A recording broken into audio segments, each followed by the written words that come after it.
Assalamualaikum warahmatullahi wabarakatuh. Perkenalkan, nama saya Hidayatul Ilmiah, calon guru penggerak Angkatan 9 dari Kabupaten Lamongan.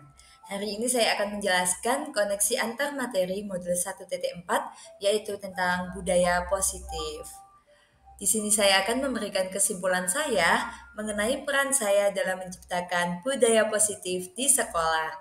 Budaya positif yang dimaksud antara lain yaitu adanya disiplin positif, adanya motivasi perilaku manusia, posisi kontrol guru, kemudian keyakinan sekolah atau kelas, dan juga tentang segitiga restitusi. Hari ini saya akan menjelaskan tentang disiplin positif terlebih dahulu. Teman-teman, disiplin positif adalah pendekatan disiplin yang mengajarkan tanggung jawab kepada anak dan mengembangkan kesadaran diri berdasarkan nilai-nilai kebajikan. Disiplin positif lebih fokus pada disiplin internal yang memungkinkan siswa mengontrol tindakan mereka sendiri. Dengan disiplin diri, siswa dapat memahami dan menyadari tindakan mereka berdasarkan motivasi internal, bukan karena pujian ataupun hukuman. Selanjutnya, saya akan menjelaskan tentang motivasi perilaku manusia. Motivasi perilaku manusia bisa berupa menghindari ketidaknyamanan atau hukuman. Selain itu, motivasinya juga bisa berupa mendapatkan imbalan atau penghargaan dari orang lain. Kemudian bisa juga berupa menjadi diri mereka yang diinginkan dengan menghargai diri sendiri sesuai nilai-nilai yang mereka percaya. Nah, menghindari ketidaknyamanan atau hukuman dan mendapatkan imbalan atau penghargaan dari orang lain itu termasuk dalam motivasi eksternal. Sedangkan menjadi diri mereka yang diinginkan dengan menghargai diri sendiri sesuai nilai-nilai yang mereka percaya itu termasuk dalam motivasi internal. Selanjutnya adalah tentang posisi kontrol seorang guru. Guru dapat menerapkan posisinya bisa sebagai penghukum, bisa sebagai pembuat merasa bersalah, bisa sebagai teman, bisa sebagai pemantau, dan juga bisa sebagai seorang manajer. Dan menurut saya, posisi kontrol guru yang paling baik adalah sebagai seorang manajer. Sebagai seorang manajer, guru melakukan kerjasama dengan siswa, memberi mereka tanggung jawab atas perilaku mereka, dan mendukung mereka dalam menemukan solusi atas masalah yang mereka hadapi. Posisi manajer mengacu pada restitusi yang memungkinkan siswa menjadi manajer bagi diri mereka sendiri dan menciptakan identitas positif serta keberhasilan dalam diri mereka. Selanjutnya, saya akan menjelaskan tentang keyakinan sekolah atau kelas. Keyakinan di sekolah atau kelas bisa berupa diskusi dan juga membuat pernyataan universal yang disetujui dan disepakati oleh seluruh siswa untuk meningkatkan kepribadian yang lebih baik. Selanjutnya, saya akan menjelaskan tentang segitiga restitusi. Dalam segitiga restitusi ada 3 tahapan. Tahapan yang pertama yaitu menstabilkan identitas. Tahapan yang kedua yaitu validasi tindakan yang salah. Dan tahapan yang ketiga adalah menanyakan keyakinan.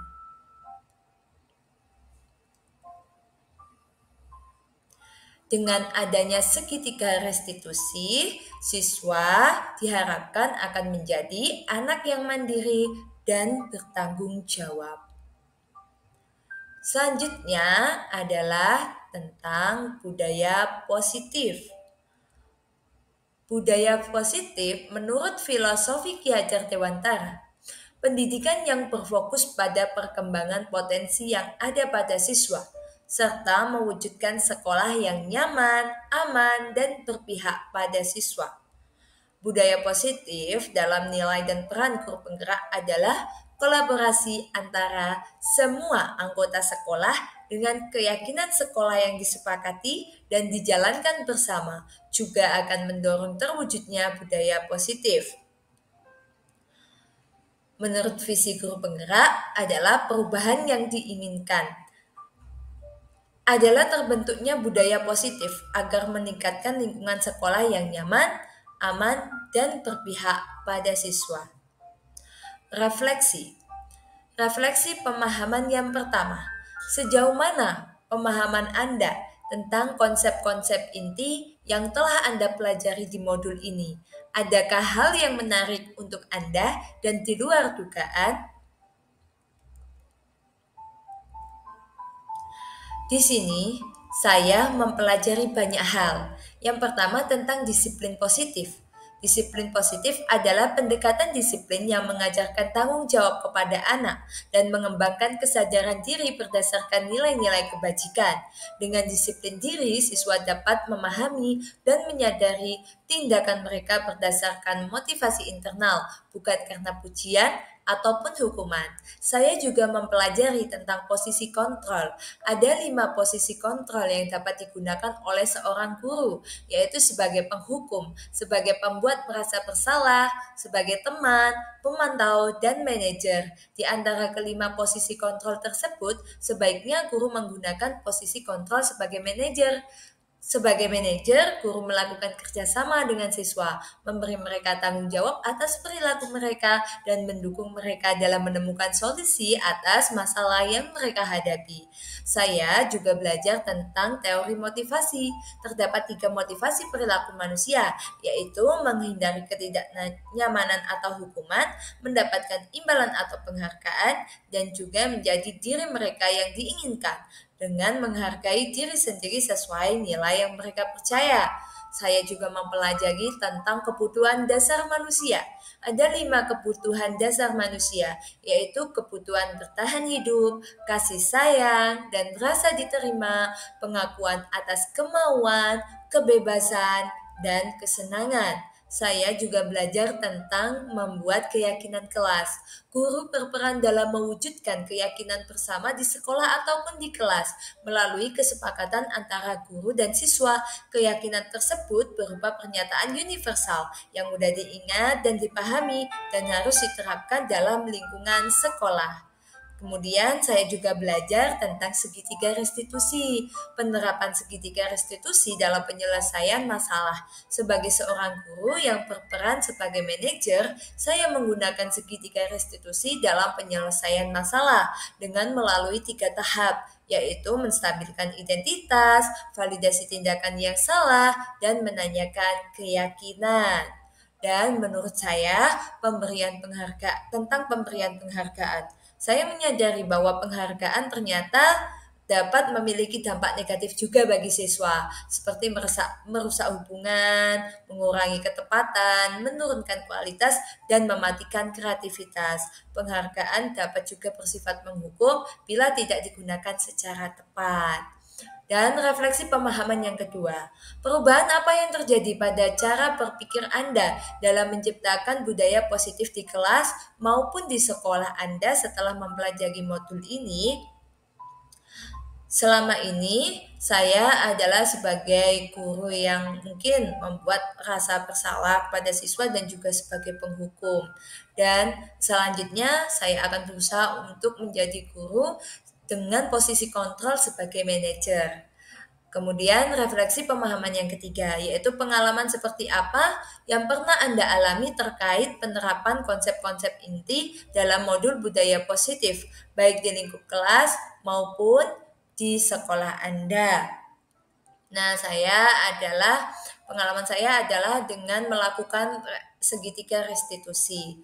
Di dalam segitiga restitusi ini, saya mencoba belajar untuk menstabilkan identitas siswa, memvalidasi tindakan yang salah pada siswa, kemudian menanyakan keyakinan.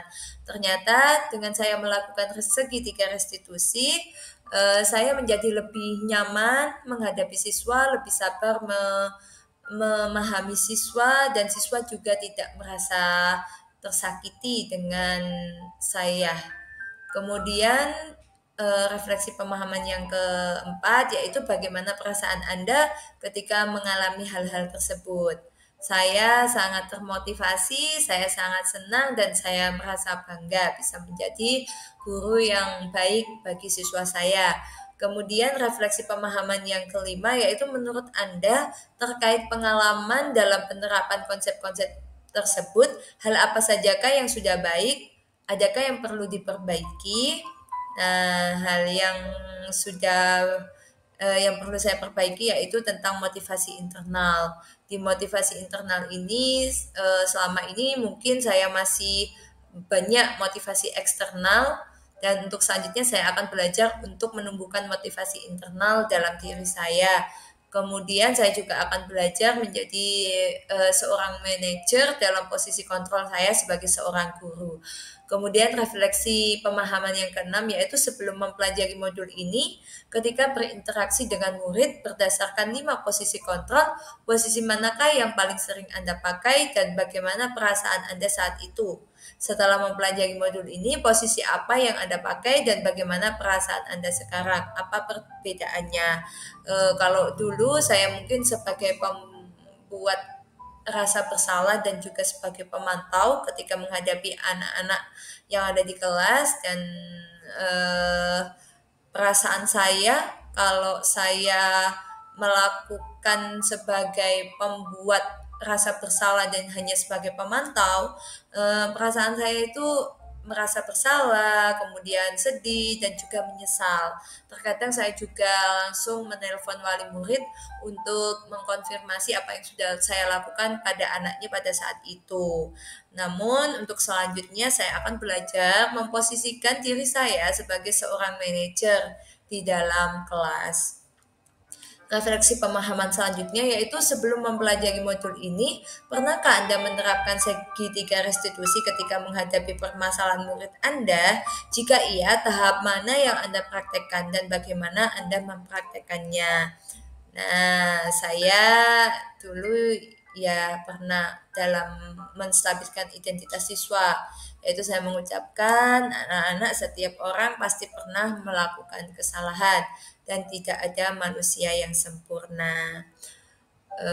Dan itu mungkin dulu sudah saya terapkan, dan saya baru tahu di segitiga restitusi ternyata ada yang ada cara menstabilkan identitas siswa ketika siswa itu mengalami permasalahan. Refleksi pemahaman selanjutnya yaitu selain konsep-konsep yang disampaikan dalam modul ini, adakah hal-hal lain yang menurut Anda penting untuk dipelajari dalam proses menciptakan budaya positif baik di lingkungan kelas maupun sekolah? Nah, menurut saya yang perlu dikembangkan adalah tentang kolaborasi. Kolaborasi ini sangat penting baik dengan wali murid, guru, teman sejawat, maupun dengan kepala sekolah dan masyarakat. Dengan adanya kolaborasi, kita dapat menciptakan visi kita dapat mewujudkan visi dan misi sekolah secara bersama-sama sehingga hasilnya lebih optimal dan visi sekolah ini bisa tercapai. Demikianlah tadi refleksi dan juga koneksi antar materi yang sudah saya dapatkan di modul 1.4 ini tentang budaya positif. Saya sangat berterima kasih sekali kepada pengajar maupun semua elemen yang ada di dalam calon guru penggerak sehingga menjadikan saya menjadi pribadi yang lebih baik lagi. Terima kasih, salam dan bahagia. Assalamualaikum warahmatullahi wabarakatuh.